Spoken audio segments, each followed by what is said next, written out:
Então, dando continuidade aqui, retomando, pode ficar à vontade a terminar o café de vocês. Enquanto isso, eu vou iniciando a revisão. Então, nós vimos aqui a definição das variáveis de movimento, sistemas de coordenadas, as equações de cinemática e de dinâmica, que na verdade formam um conjunto de 12 equações diferenciais. 3 equações diferenciais de cinemática de rotação, 3 equações diferenciais de cinemática de translação, 3 equações diferenciais de dinâmica de rotação, 3 equações diferenciais de dinâmica de translação. E para entendermos como o movimento funciona, precisamos escrever modelos matemáticos para as forças atuantes e para os momentos atuantes. As principais forças e momentos atuantes são de origem propulsiva, aerodinâmica e gravitacional. Então, nós começamos a discutir aqui o modelo de forças e momentos aerodinâmicos. Apresentei um modelo de aerodinâmica linear obtido por truncamento de série Taylor, que define o que a gente chama de derivadas de estabilidade e derivadas de controle. Existem hipóteses físicas adicionais nesse procedimento matemático, que são as seguintes: que no modelo aerodinâmico as variáveis longitudinais estão desacopladas das variáveis laterodimensionais. O que quer dizer? Matematicamente é o seguinte: que o coeficiente de sustentação e o coeficiente de arrasto, que são variáveis longitudinais, só dependem de variáveis de controle e de estado longitudinais. Ou seja, sustentação e arrasto vão depender de ângulo de ataque, taxa de afagem, deflexão no profundor e aqui o efeito de aerodinâmica não estacionária com a derivada do ângulo de ataque. Força lateral vai depender das variáveis laterais dimensionais, que é ângulo de derrapagem, velocidade de rolamento, velocidade de guinada e esse fenômeno não estacionário da derivada do ângulo de derrapagem, controles de aileron e de landing. Então, quando a gente parte do top-down, da física geral, dos conceitos para a matemática, as equações elas começam a ficar simples. O mais importante é compreender o conceito. A equação ela vem como consequência. Inclusive, para lembrar da equação, é mais fácil sabendo um pouco o conceito. Alguém até pode perguntar: por que eu tenho que saber a estrutura dessas equações se eu não no livro e pego elas? Às vezes vocês estão programando o modelo 11 da noite, meia-noite, 1 da manhã, e vocês têm que revisar, e às vezes tem um errinho. E eu já cansei de descobrir erros meus ou resolver problemas do software, lembrando desses conceitos. Das forças e momentos longitudinais, só pode existir variáveis longitudinais. Por que esse ângulo de derrapagem está fazendo aqui? Copiei por errado. Fui lá e apaguei. O erro descoberto conceitualmente, que se eu fosse fuçar linha por linha do código, eu ia levar 2 horas. E conceitualmente eu levei 2 minutos. Então, entender os conceitos e saber de onde as equações vêm, também tem implicações práticas muito fortes. Da mesma ideia, a gente faz aqui os coeficientes de momento. O momento de arfagem é longitudinal. Então, só existem aqui no modelo aerodinâmico variáveis longitudinais. O momento de rolamento e de guinada são laterodimensionais. Então, só vão existir variáveis laterodimensionais aqui. Daí alguém pode perguntar: ok, mas é sempre assim? Não, não é sempre assim. Esse modelo aerodinâmico ele é simplificado. Na prática, o modelo ele é totalmente acoplado. Na realidade, isso aqui nem linear é não linear. Na verdade, isso aqui é variante no tempo também. Às vezes a aerodinâmica nem estacionária é.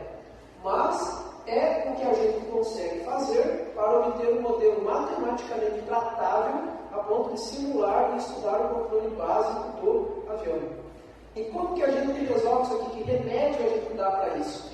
Criando o que a gente chama de grandes tabelas aerodinâmicas, a lookup table, em que a gente gera um modelo aerodinâmico para vários pontos distintos de operação, em que, para pequenas amplitudes, estas aproximações são válidas. Se a gente sair muito longe delas, a gente troca para o próximo ponto da tabela. Mas como no meio universitário a gente não precisa de toda essa precisão e também não tem todo esse tempo, não tem toda essa quantidade de profissionais para atualizar as tabelas, a gente trabalha com os modelinhos simples mesmo, porque todas as características matemáticas eles já contêm, todos os conceitos eles já contêm, para que no momento que alguém for para a indústria, para um grande instituto de pesquisa que tenha toda uma equipe para levantar um modelo aerodinâmico melhor, a pessoa vai lá e usa. Por exemplo, lá na Embraer. A gente fazia um treinamento usando esses modelinhos simples, mas na hora de ir trabalhar mesmo, gerar o controle do avião, a gente usava esses mesmos modelos, só que em tabelas que envolviam 1000 pontos, 10.000 pontos. Mas o conceito a gente sabia, e o conceito é simples. Então, continuando a nossa discussão, vamos falar um pouco da modelagem aerodinâmica. Isso aqui é um modelo. A modelagem é como chegar no modelo. Então, existem diversas formas de obter o modelo. Nós podemos assumir cálculos teóricos simples, cálculos teóricos avançados, simulação numérica, testes em estudo de evento, testes em voo, etc. E para qualquer uma dessas situações, independente de ser mais refinado ou menos refinado, nós precisamos realizar hipóteses. Quem são as hipóteses? O ponto de referência no qual nós vamos calcular o modelo aerodinâmico. Depende de escolher uma velocidade de escoamento não perturbado, o símbolo clássico é bem definido, uma altitude de referência, porque vai definir a densidade e a viscosidade do ar. E precisamos também definir condições de referência para o ângulo de ataque, o ângulo de derrapagem, as velocidades de rolamento e as deflexões das superfícies de controle. A gente nunca escapa disso, sendo mais simples ou mais sofisticado o nosso método. Então, também precisamos entender como o nosso avião específico foi feito. A gente tem que alimentar a nossa técnica de modelagem com informações da asa e dos estabilizadores, perfil, forma em planta, torção, fechamento, etc. Geometria da fuselagem, posição relativa da asa e da superfície de controle em relação à fuselagem e entre si mesmos, e também efeitos propulsivos sobre a asa e os estabilizadores. Por quê? A propulsão, seja ela hélice ou seja ela jato, ela vai distorcer o escoamento aerodinâmico. Vai distorcer tanto em termos rotacionais quanto em termos de flexão do escoamento. Dependendo do grau de refinamento que a gente queira, também temos que levar em conta esses aspectos do sistema propulsivo. Além disso tudo, o avião é como se fosse uma metamorfose ambulante. Ele decola de um jeito, sobe de um jeito, faz cruzeiro de um jeito, desce de outro jeito. Para cada condição de voo, ele opera com uma configuração diferente, que depende do quê? De como as superfícies de hipersustentação, que são os flaps, que estão funcionados, depende de ele estar com o trem de pouso armado ou não, depende de ele estar com o slat armado ou não, depende de várias coisas. Então, os modelos aerodinâmicos também são obtidos para cada configuração específica. Então, imagine o tamanho do tabelão. Tem que pegar cada condição, cada combinação de trem de pouso, flap, slat, e todas as operações possíveis de voo, todos os pontos possíveis e criar um modelo para todas essas condições. Então, é um modelo, dentro da indústria aeronáutica, realmente gigantesco. Um amigo meu trabalha com esses modelos, ele diz que tem até medo de abrir o código quando ele precisa, de tão grande que é. Nós vamos lá. Isso só para deixar claro para vocês, né, todas as preocupações, as observações que tem que ter quando vou desenvolver o modelo aerodinâmico. E agora é o método em si, as ferramentas nas quais a gente se apoia para chegar nisso. Os mais simples são os métodos semi-empíricos. São equações de mecânica dos fluidos, que a gente aprende em física básica, aerodinâmica básica, e complementa com resultados históricos de aviões semelhantes e consulta via software, via tabelas, via livros. Nós também temos a aerodinâmica computacional, que são pequenos métodos de elementos finitos, aplicados para placas, escoamento não viscoso, etc. Ele que chama de aerodinâmica computacional, por método de painéis. E daí nós temos depois os testes mais avançados com o túnel de vento, modelo de escala das nossas aeronaves. E começamos a ver os métodos mais pesados de CFD, como Computational Fluid Dynamics, que são equações bem mais sofisticadas, obtidas a partir da teoria de Navier-Stokes, que já envolve escoamento rotacional, viscosidade, vários outros efeitos mais sofisticados. E também, em última análise, nós temos o CFD avançado, os modelos de túnel de vento em larga escala, e também os testes de voo. Isso tudo segue uma lógica dentro da indústria aeronáutica que a gente chama de ciclo de desenvolvimento do produto. As três principais fases são as seguintes: projeto conceitual, projeto preliminar, projeto detalhado. O projeto conceitual geralmente é feito pelo departamento dentro do projeto das empresas.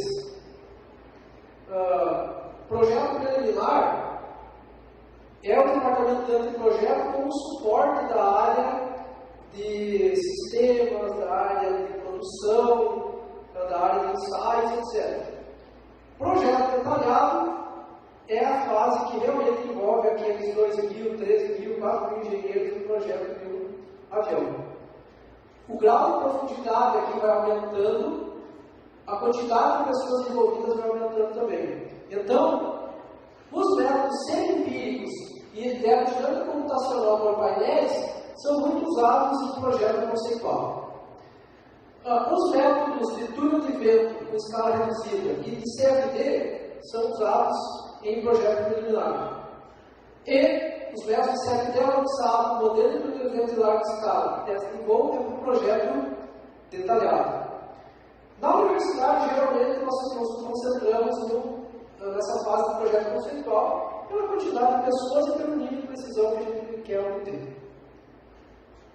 Aqui tem alguns softwares, focando na parte do projeto conceitual e dos métodos de painéis semi-empíricos, alguns softwares e métodos que a gente utiliza aqui no nosso dia a dia para obter os modelinhos que trabalhamos nas nossas pesquisas, nos nossos projetinhos de pequena escala. Então, dentro dos métodos semi-empíricos, tem dois muito famosos, o DATIPOL e o AAA.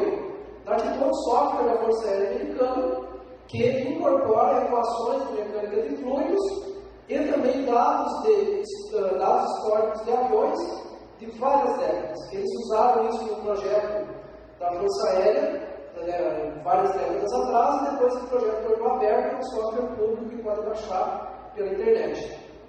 Feito em Fortran, para aqueles que gostam de Fortran no prato cheio.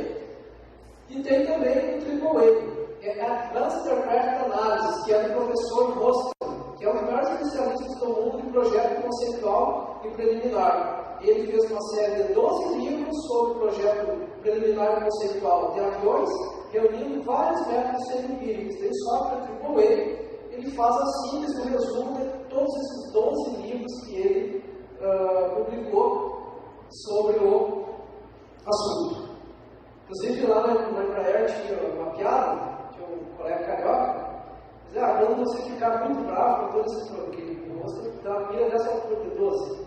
E ele dizia, e aí, Rocha, quando você fica muito estressado, você vai queimar o rocha, porque o livro não gosta, né? E daí assim, esses aqui são os dois principais. Para a aerodinâmica de painéis, um software bem simples, a base fez mestrado no KTH da Suíça, ele criou o software Tornado, baseado em MATLAB, bem simplesinho para calcular a aerodinâmica por painéis. O método que chama Vortex Latex, que é o método aerodinâmico estacionário. Então, eu usei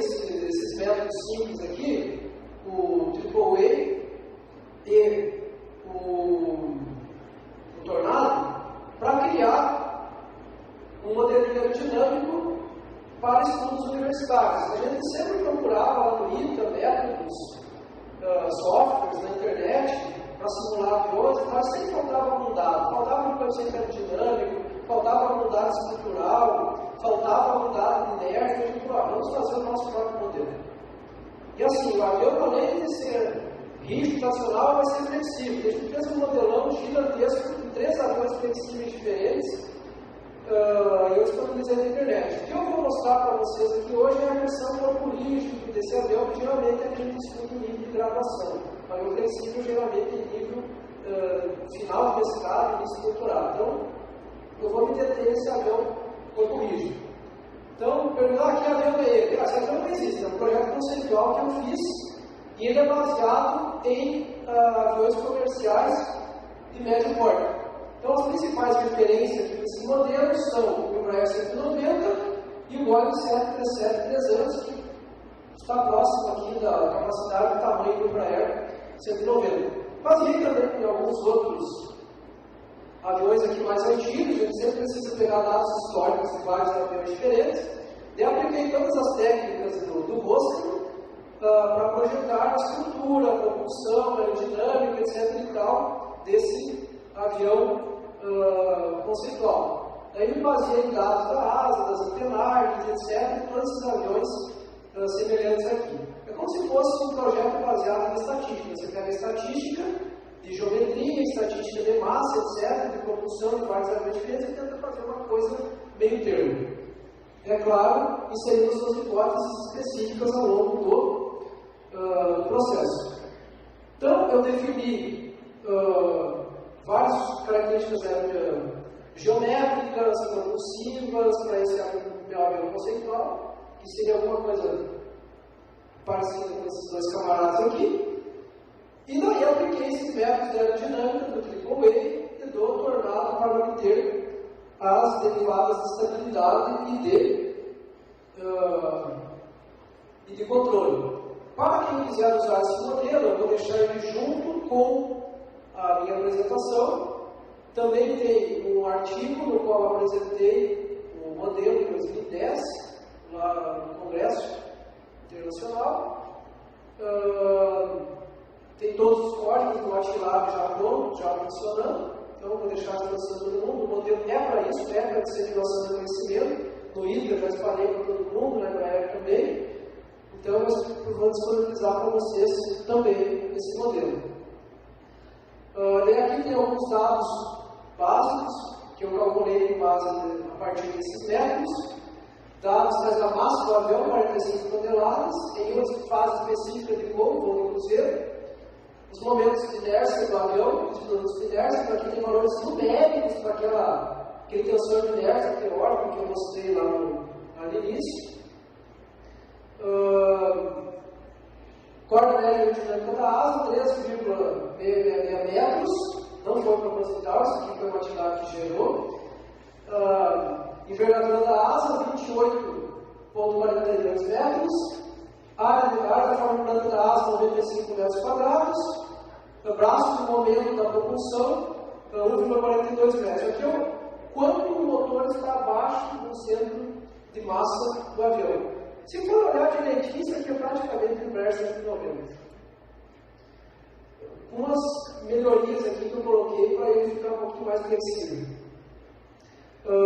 Daí os detalhes dos métodos que eu usei estão nesse relatório aí, tem versão portuguesa e versão inglesa. Continuando, para eu criar o modelo aerodinâmico, eu preciso definir um ponto de operação.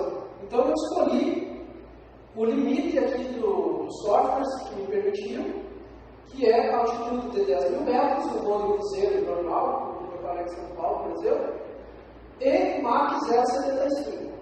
Mas o Embraer 190 voa Mach 8, por que Mach 0,75?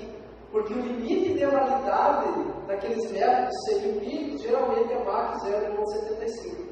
Porque acima disso vem dentro da aerodinâmica do transônico, e daí os fenômenos aerodinâmicos começam a ficar um pouco mais sofisticados, e as nossas pontinhas simplesinhas lineares aqui começam a falhar. E daí eu tenho que definir a posição de referência mais simples possível para calcular a aerodinâmica, ângulo de ataque zero, ângulo de derrapagem zero, velocidades angulares nulas, deflexões da superfície de controle iguais a zero. E, partindo de todos aqueles dados estruturais, todas essas hipóteses do ponto de operação, eu apliquei os métodos semi-empíricos do AAA, do Rosser, apliquei o método de painéis do Tornado do MATLAB, aerodinâmica do Vortex Labs, daí eu obtive as derivadas de estabilidade com respeito a alfa, beta, P, Q e R, os três coeficientes, os três de força e os três de momento. Obtive os coeficientes de força e momento na condição de referência, e aqui fica claro os acoplamentos, termos nulos, quando a gente cruza variáveis longitudinais para tridimensionais. Então eu digo, isso aqui é hipótese. Esses termos não são necessariamente zero, são muito pequenos, mas não são zero. Por um projeto conceitual, a gente faz zero. Aqui, completando as variáveis, as três deflexões de superfície de controle, profundor, aileron e leme, e aqui, os efeitos de aerodinâmica não estacionária, de ângulo de ataque e ângulo de derrapagem. Então, isso ali, aquelas tabelinhas bem simples, é o meu modelo aerodinâmico, que no caso do avião da indústria, seriam compostas em 1000 mil tabelas, não seria só uma, mas o conceito é o mesmo, isso foi subido. Um monte de tabelinha de coeficientes derivada de estabilidade, derivada de controle. Então, isso ali define o meu modelo aerodinâmico. Agora, eu preciso criar um modelo propulsivo. E aqui o bicho pega. Isso aqui é muito complicado. Se formos olhar o modelo do motor, ele vai depender do tipo de pá, do tipo de bocal de tomada de ar, do tipo de bocal de saída de ar. Depende se o motor está instalado mais para a direita, mais para a esquerda, mais para baixo, mais para cima. Depende do tipo de fuselagem, do tipo de asa, do tipo de pilone no qual aquele motor está encaixado. Depende da temperatura do ar, depende da atitude do avião, depende de muita coisa. Por mais que vocês tenham um modelo perfeito do motor, vocês conectaram ele com o avião, aquilo muda tudo também. Então, cada fabricante de motor é contratado exclusivamente para fornecer ação de densidade, ou seja, vai variar com a altitude do avião. Então, a altitude ela interfere no nosso modelo propulsivo. A gente precisa de uma densidade de referência, densidade atual, e um coeficiente aqui de ajuste de curva, e aqui a tração máxima disponível naquela situação. E, consultando a tração máxima, a gente vai modulá-la a partir de uma variável de modulação π, que a gente chama de throttle setting, que é a posição da manete de potência. Quando ela está toda para trás, é zero. Quando ela está toda para frente, é 1. Toda para trás, potência é zero, corpo do motor, toda para frente, potência máxima do motor. Se fosse turbojato, a gente ainda tinha uma posição a mais para o afterburner, que daí dá um impulso bem maior ainda. Mas enfim, aqui esse modelinho simples, então π é a nossa variável de controle do motor, que vai definir o quanto de tração a gente quer extrair da máxima naquela determinada condição de voo. A tração máxima eu peguei dos dados históricos do Embraer 190, a densidade padrão eu peguei a 10 mil metros, e esse coeficiente de rua eu peguei lá no deckzinho do motor para aquela determinada altitude. Daí tem isso aqui, tração máxima naquela altitude, 70 kN, densidade do ar naquela altitude, 0,41 kg/m3, e aqui expoente 0,75, varia entre 1 e 0,5, mais ou menos. E a temperatura eu peguei a atmosfera padrão. Então, olha a quantidade de significações. A atmosfera padrão, 25 graus ao nível do solo, lá em cima vai estar o que? Uns 45 graus, naquela condição de operação ali. Aquilo que o Natan falava hoje à tarde, tem todo um perfil de variação da temperatura atmosférica que o engenheiro aeronáutico e espacial precisa saber. Enfim, isso ali é um modelinho propulsivo, que é uma simplificação tremenda da realidade válida ao redor do pontinho de operação. Agora, o modelo de densidade do ar, que é o modelo de atmosfera padrão, que é o que a maioria dos pesquisadores e dos engenheiros usam, que é como a densidade do ar vai variar com a altitude. Tem um modelo que também depende que também é feito para a velocidade do som, mas como eu não estou fazendo correção de compressibilidade aqui, eu não sei. Então, a densidade é o nível do mar, a densidade na troposfera e a densidade aqui na mesopausa. O modelinho vale até 20 mil metros. Então, agora a gente pode resumir tudo que foi discutido.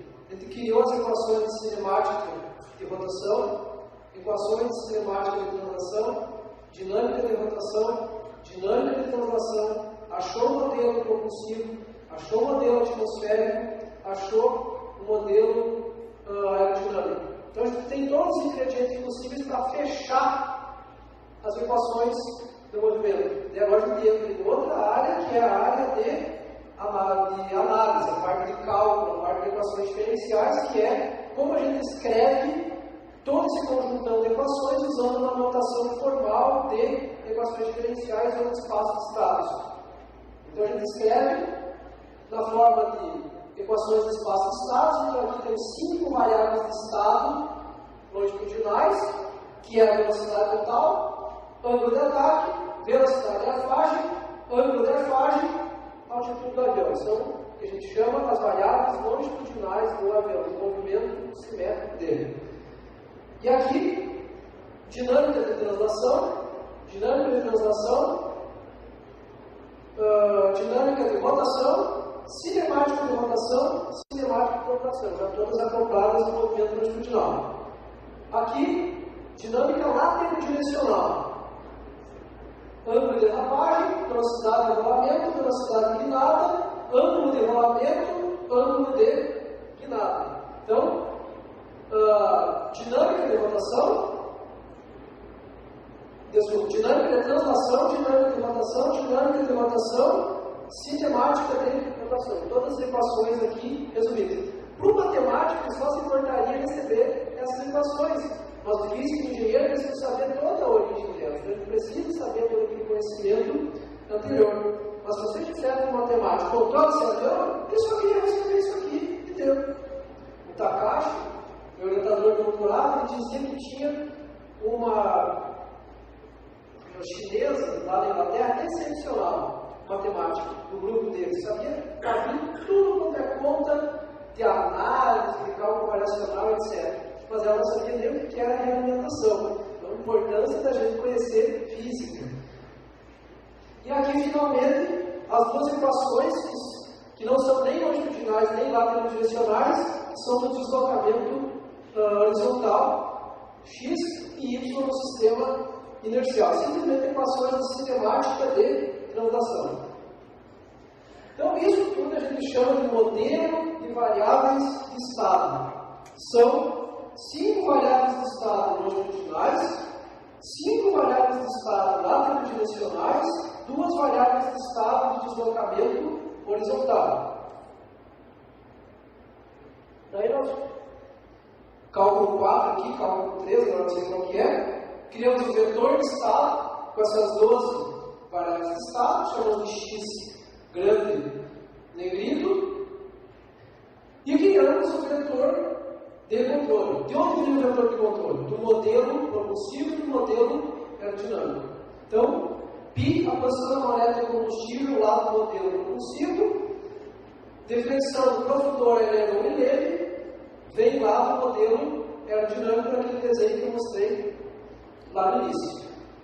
E agora, o êxito dos matemáticos aqui, a equação de estado. Derivado do vetor de estado igual a função de estado, que depende do vetor de estado e do vetor de controle, eventualmente do termo também. Tudo isso aqui está compactando todo aquele conjuntão de equações que eu mostrei anteriormente. Então, teremos 12 variáveis de estado, 4 variáveis de controle. As variáveis de controle dependem do modelo aerodinâmico, variável propulsiva, e as 12 equações são 6 de cinemática, 6 de dinâmica, sendo metade de rotação e metade de translação. É o resumão do nosso avião. Agora, podemos pegar esse modelo e trabalhar como se fosse matemático mesmo em cima dele. A gente já fez todo o trabalho de físico e todo o trabalho de engenheiro para calcular a aerodinâmica, a propulsão, encontrar as equações do movimento.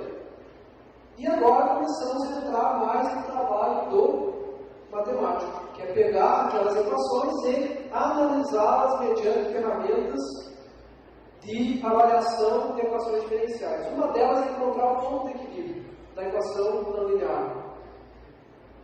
Para a matemática, é simplesmente descobrir onde as derivadas são zero. Para o físico, é descobrir onde o sistema está equilibrado.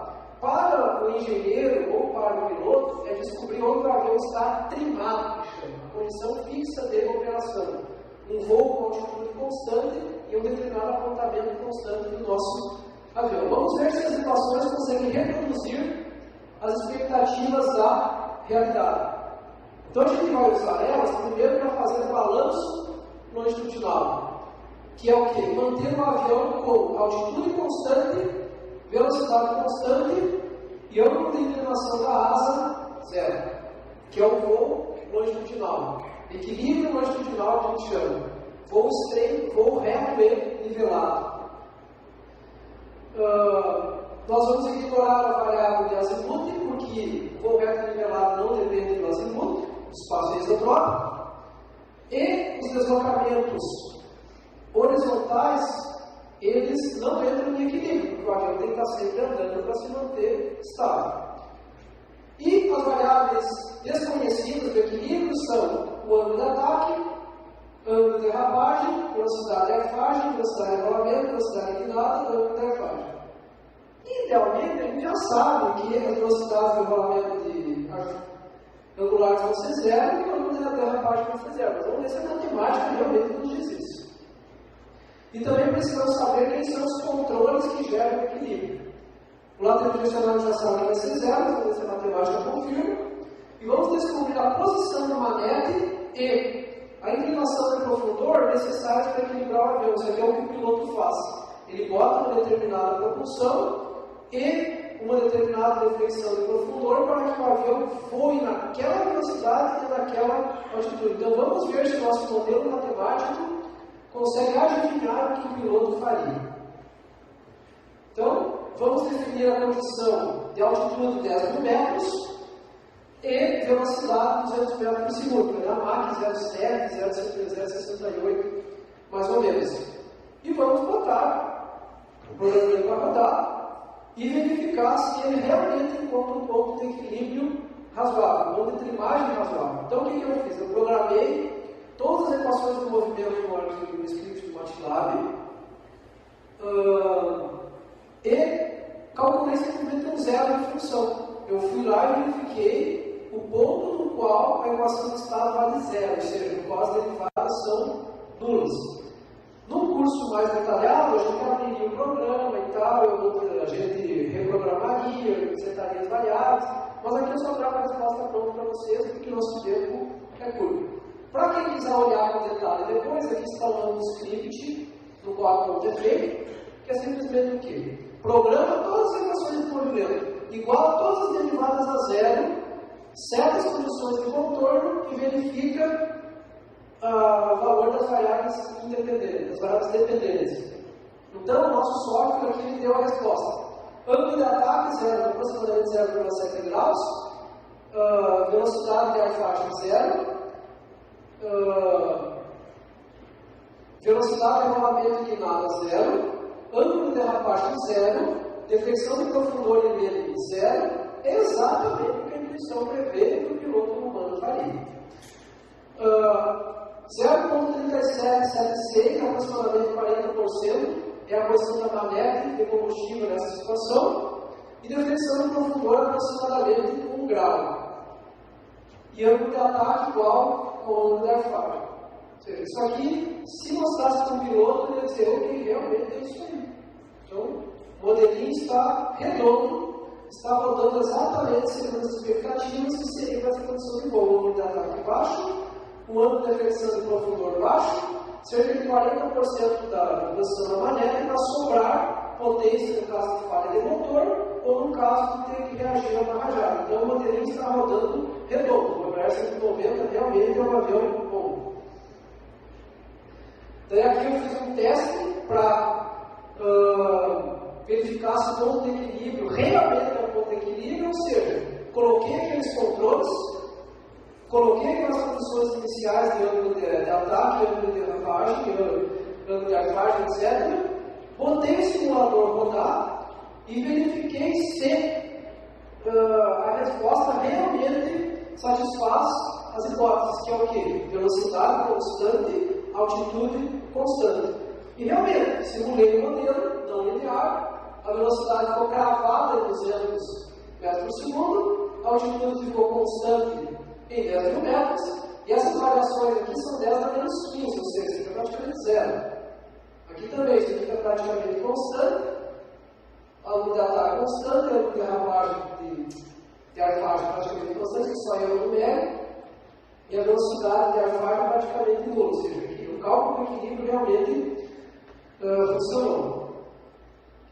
Aqui as variáveis laterodirecionais nulas. Agora vamos introduzir um conceito. Como que eu sei? Não vou introduzir agora, depois. Vou deixar para depois. Por enquanto aqui é só o teste de equilíbrio, e o equilíbrio funcionou.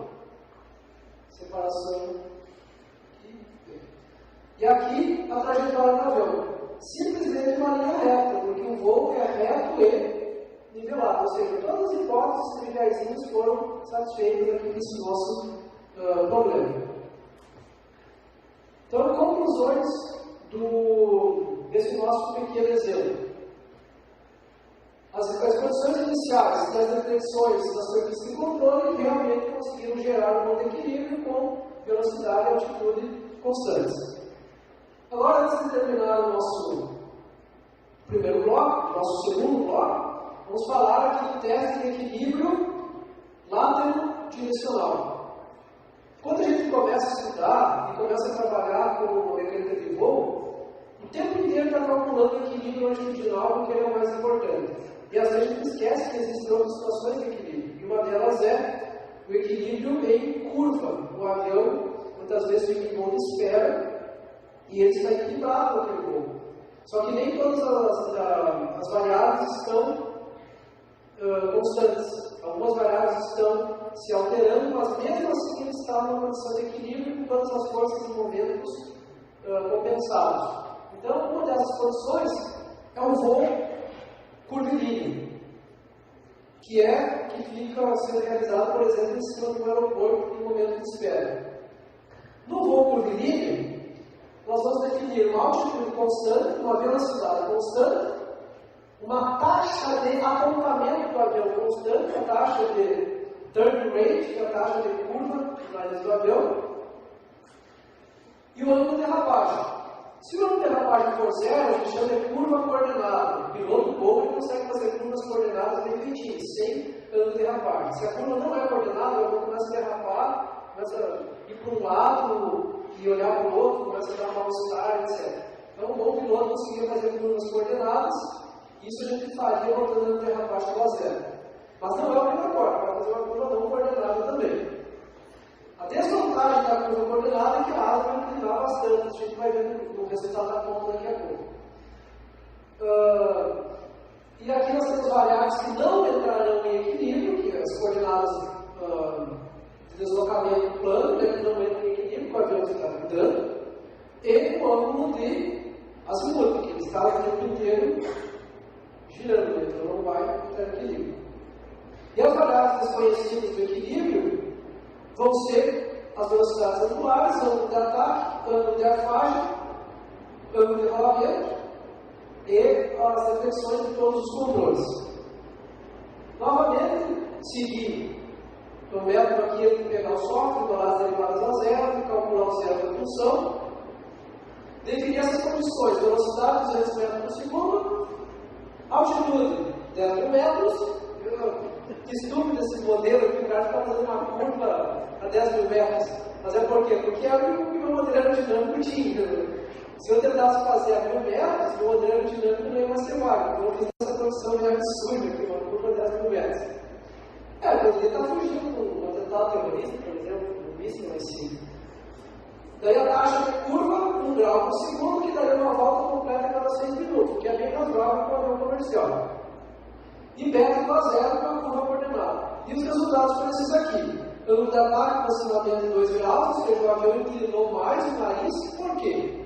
Porque ele precisou de força lateral para gerar força centrípeta, para ir fazer a curva. Então a sustentação diminuiu, ele teve que aumentar o ângulo de ataque. Faz sentido físico isso aqui. E percebe que as velocidades angulares, elas não são zero, mas são constantes, porque o obrigatório é que a aceleração seja zero, não as velocidades zero. Então a gente tem equilíbrio com velocidade angular diferente de zero. Aqui o ângulo de arfagem, aqui a manete, estamos gastando menos propulsão para fazer a curva. O ângulo do profundor ficou negativo agora, e aqui o ângulo do aileron e o ângulo do leme. Aqui tem um probleminha no modelo, eu acho que eu fiz um leme com aileron muito grande, porque no modelo inicial era para compensar a flexibilidade, e aqui o avião está rígido. E no avião rígido, as superfícies aerodinâmicas têm melhor desempenho. Então eu fiquei com um ganho muito alto nas superfícies aerodinâmicas, e eu tive ângulos muito pequenos para aplicar uma correção que ainda tem que fazer no modelo. Mas enfim, esses aqui seriam os valores das superfícies de controle que o piloto deveria definir. Ou seja, 4 variáveis. Ele vai dirigir um carro, tem que pisar no acelerador e na direção, e às vezes acha difícil. O piloto do avião tem que mexer em 4 variáveis aqui para colocar o avião em curva. Aqui novamente o teste. A velocidade realmente ficou constante, ângulo de ataque realmente constante, as velocidades, a velocidade aqui de alfagem constante, essa variação aqui, errinho numérico, altitude constante, aqui também fica 10 menos 14, na prática beta praticamente zero, velocidade de rolamento, velocidade de azimuth de guinada, aqui o ângulo de rolamento e aqui o ângulo de azimuth. Então perceba que como a taxa de azimuth é constante, o ângulo vai variar linearmente. E depois de 10 minutos não, depois de 6 minutos ele realizou uma volta completa, foi de 0 a 360 graus. Um detalhe aqui, percebam o valor do ângulo de rolamento, a inclinação da asa. Está aos 20 graus, ou seja, para o avião fazer a curva ele teve que inclinar a asa para a direita para fazer a curva nesse sentido aqui. Então o modelo realmente está fazendo sentido. Ele baixou a asa aqui para fazer a curva assim. E deu um total aqui de 20 graus. Se eu quisesse uma taxa de curva de 2 graus por segundo e fazer a curva na metade do tempo, iria precisar de cerca de 45 graus de inclinação. Obviamente, o nosso avião comercial já teria ido um saco aqui. 45 graus é demais para ele. 20 graus aqui ainda é razoável. O avião realmente está funcionando direitinho. E aqui é a trajetória. A trajetória agora é exatamente a trajetória circular, porque ele está fazendo um voo em curva. Então, realmente o nosso modelinho está funcionando. E esse teste aqui, ele é muito feito na indústria aeronáutica. Quando o engenheiro de controle de voo recebe o modelo da mecânica de voo, ele aplica vários testes. E um dos primeiros é exatamente o teste de equilíbrio longitudinal, equilíbrio lateral-direcional, que é esse que está funcionando direitinho. Quando o engenheiro de mecânica de voo desenvolve o modelo a partir dos dados do pessoal de propulsão e do pessoal de aerodinâmica, ele também fica fazendo esses testes aqui de equilíbrio longitudinal e equilíbrio lateral-direcional para ver se ele está gerando as equações corretas. Então, Só resumindo, as condições iniciais calculadas são realmente uma condição de equilíbrio, tanto na dinâmica longitudinal quanto na tridimensional nos dois testes. No caso do lado tridimensional, a nossa trajetória foi realmente uma curva, e supomos 6 minutos para uma curva completa e realmente ocorreu. Então, pode me dizer, professor, se tudo funciona perfeitamente bem para o piloto colocando em mar aberto, por que a gente precisa de piloto automático? O piloto foi lá, colocou aqueles controles, deixou fixo, o avião voou direitinho. Por que tem que ter controle automático? Porque perceba que aqui não tem nenhuma perturbação atmosférica, aqui não tem nenhum erro de sensor, não tem nada. No momento que ocorre a perturbação atmosférica, a gente sai do ponto de equilíbrio. A gente tem que estudar o quê? A estabilidade do avião, para ver se ele é capaz de voltar do ponto de equilíbrio, em quanto tempo ele pode voltar e com que resposta transitória ele retorna para lá. Então a gente sai do estudo de estático, que é esse estudo que a gente está fazendo aqui, e entra no estudo dinâmico, que é o quê? A resposta transitória, a estabilidade dessa resposta e as características de movimento durante esse intervalo, que é a parte que eu vou apresentar na sequência, que é a resposta dinâmica longitudinal, a resposta dinâmica lateral-direcional, como elas estão acopladas e como isso se relaciona com a estabilidade do avião e como tudo isso, por sua vez, se relaciona com o projeto e os requisitos de controle. Então, cenas do próximo capítulo. Então, bora novamente intervalo aí de 10 minutos.